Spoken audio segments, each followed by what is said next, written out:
Blessed les gens. Ontakarana, dont j'aimerais commencer à vous faire la lecture.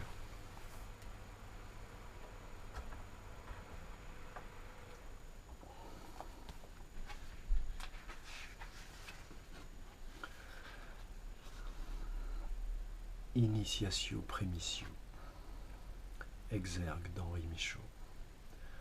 Celui qu'un caillou fait trébucher marchait déjà depuis 200 000 ans quand j'entendis les voix de haine et de menaces qui prétendaient lui faire peur. Henri Michaud. 1.1 Proémissio. La perfection est mouvement. Le mouvement est volonté. La volonté n'est conscience. Comment le soi perçoit-il, sent-il ceci?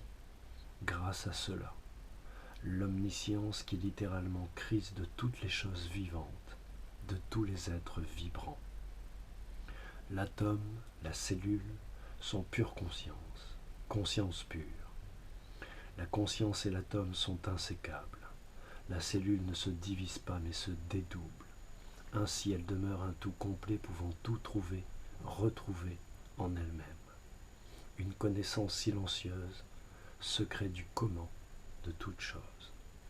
La conscience est toute chose. Elle est action en toute chose, agit sur toute chose. L'esprit individuel agit ponctuellement. L'esprit individuel enveloppe, entend, écoute, perçoit, comprend, sait, tire, puis guide le pourquoi, le quoi et le verrou de toute chose. C'est là le grand œuvre de la papesse des anneaux et du Seigneur des alliances incarné. Le mystère des mystères est un véhicule.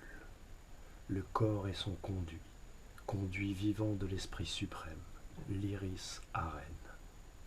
L'esprit trône dans le cœur, contre la raison, le moi.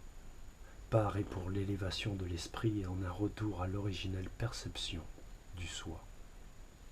Transcender, c'est accepter, rejoindre, retrouver, percevoir, comprendre, saisir l'acquis en soi et soi. La possibilité pour tous les êtres vibrants de saisir cela est inimaginablement profonde, simple, féconde, teinte d'un parcours sensiblement identique pour tous et chacune. L'intention. Les sorciers antiques nommaient ce germe premier l'intention. Jésus l'appelle la foi. Lao Tse le nomme la voie du vide. Les guerriers modernes et anciens le nomment l'impeccabilité.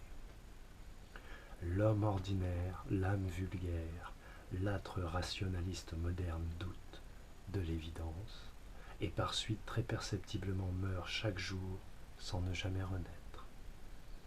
Le doute est la conséquence de sa suffisance fétichiste, ce penchant naturel qu'il veut et vend romantique mais qui n'est au fond, tant qu'en forme intimiste obscure, qu'apitoiement sur soi-même, entretenu, journalier, de sa propre image, sa propre personne, autocontemplation, dépoussiérage nihiliste constant de son moi social, son moi civil, l'histoire personnelle de Juan Matus, anathème verbal, arrogance intime rendant chaque être vibrant absolument inefficace dans toutes ses actions, confus dans sa perception, dissous dans toute sa densité flottante divisée, la capacité naturelle évidente que tout être vibrant possède d'atteindre l'eau qui est en lui, le feu qui geint en soi, connaissance silencieuse insécable dont il n'a pu être séparé puisqu'il en est le produit, la fleur et le fruit,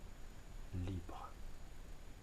Le savoir est science du passé, la sagesse celle de l'avenir. Le langage signale toujours le souffle premier du caractère, l'intention.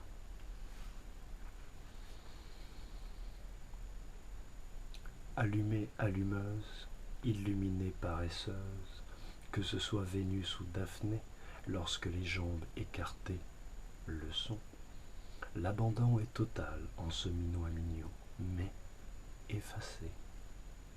Gracieuse, leste, la silhouette déliacée par suite s'émancipe et laisse bercer, ventiler, par 3 coudées lascives, 2 cuisses, qu'un iris aiguisé toujours incisera mollement.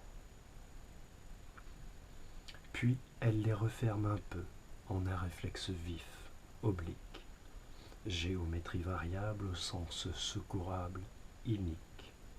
C'est que la précieuse lait sur l'isme voyeurisme, satine mal léchée. Faire acte de voyance, pondérée constante, n'est pas une créance aisée. Ici et ici, l'ombre tête très sereinement l'astre. L'hôte qui sur l'if chair s'empresse, s'expose par trop résolument ténu à jamais, toujours très spontanément plissé du regard du ciel. Ça c'était nul.